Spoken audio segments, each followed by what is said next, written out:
Dan kali ini kita mau bahas lagi mengenai tema dokter gadungan nih, alias Susanto yang sudah mengecewakan banyak pihak dan bekerja selama berapa tahun? Dua tahun. Sejak 2020 ya di klinik ya di Surabaya. Ini Betul. salah satu klinik milik rumah sakit atau di BUMN-nya Surabaya. Nah, gimana ya kok bisa ada peristiwa semacam ini? Bagaimana dengan teknis rekrutmennya, asesmennya kok bisa sampai dia bisa bekerja gitu ya di sebuah klinik tersebut. Nah, ini sudah ada teman-teman dari Instagram yang join live bareng bersama kita. Ada Bila dan juga ada Dokter Tea. Kita sapa ya, selamat siang, halo. Halo.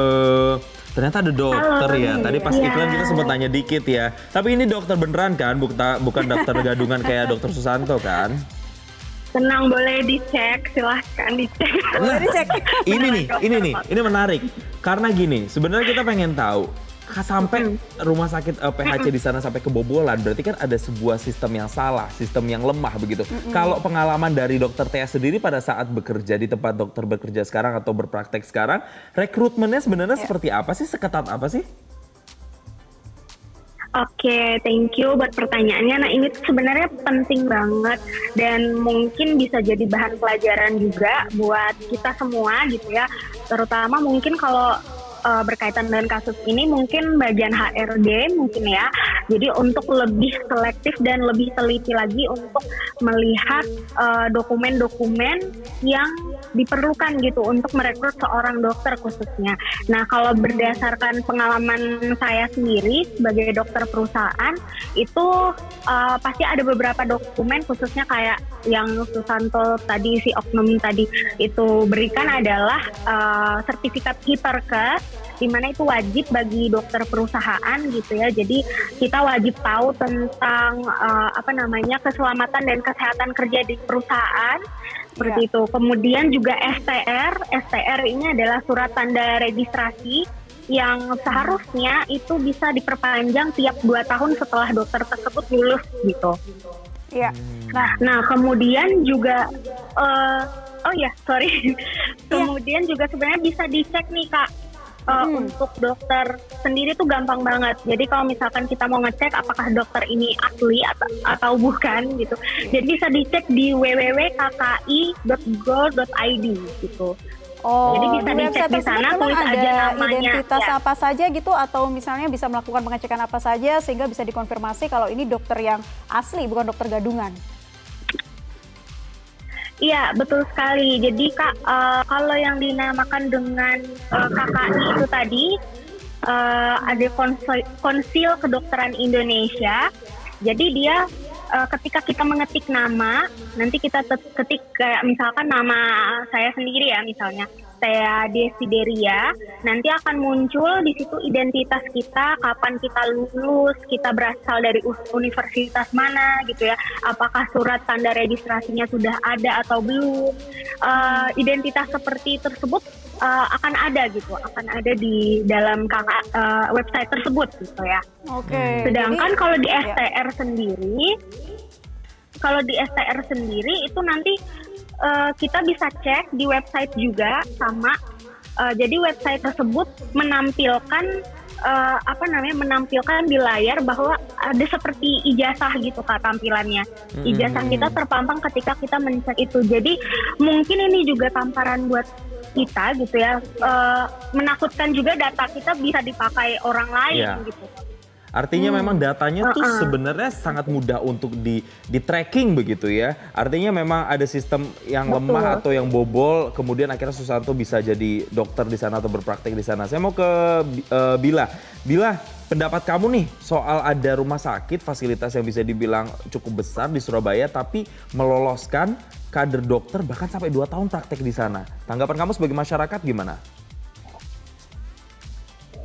Iya Kak Jason, jadi sebagai masyarakat tentu aku menyayangkan ya, karena ini kan profesi dokter gitu.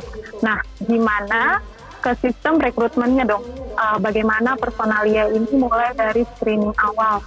Kan meskipun awalnya itu sistem pendaftarannya secara online ya, waktu konfirmasi ketemu sama usernya ini, apakah ada pengecekan dokumen secara langsung, Kemudian itu kan juga yang tadi kata Kak Tia bilang kalau ada SIP-nya itu yang udah terdaftar, harusnya bisa dicek lagi nih atau dipastiin pada saat bertemu sama si calon pendaftarnya, si dokter gadungan ini.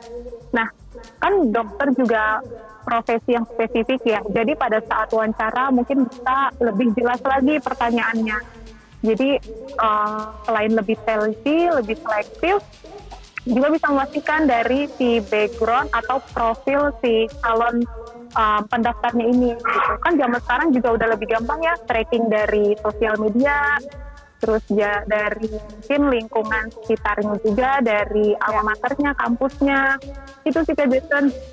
Dan Kak Jadi Naila. Bila merespon sangat disayangkan dan merasa khawatir juga nih kalau hal ini terjadi kembali. Nah, kalau Dokter Tia, tadi kan kalau kita balik lagi nih ke dalam proses rekrutmen, itu kan bukan hanya pengecekan seperti surat-surat, dokumen, surat izin praktik, ijazah dan lain-lain ya, tetapi juga ada masuk dalam sesi interview gitu. Nah, interviewnya ini juga selektif dong untuk para dokter pastinya. Nah, kalau Dokter Tia mengatakan bisa kejadian seperti ini, artinya memang tim assessment-nya ini mereka kecolongan di rumah sakit tersebut atau gimana tanggapannya?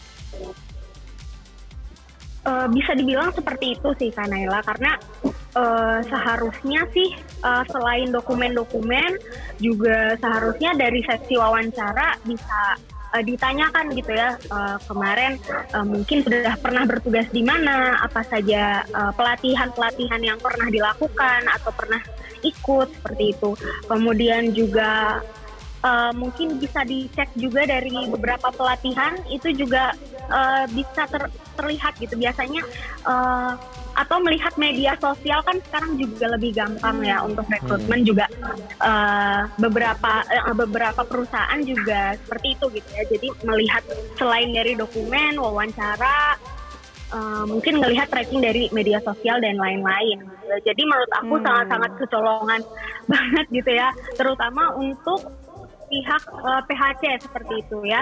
Iya. Artinya jangan sampai rumah sakit itu semoga ya, artinya kita berharap ya sebagai masyarakat jangan sampai rumah sakit baik dari tingkat puskesmas, rumah sakit umum daerah ataupun rumah sakit swasta sekalipun supaya bisa benar-benar proses rekrutmennya ini benar-benar sesuai dengan standar supaya bisa memberikan nanti pelayanan yang benar-benar bertanggung jawab terhadap pasiennya. Terima kasih Dokter Tia, terima kasih Bila untuk komentar-komentarnya dan pendapat kalian soal isu trending dokter gadungan ini ya. Terima kasih untuk partisipasinya. Oke. Jelajahi cara baru mendapatkan informasi. Download Metro TV Extend sekarang.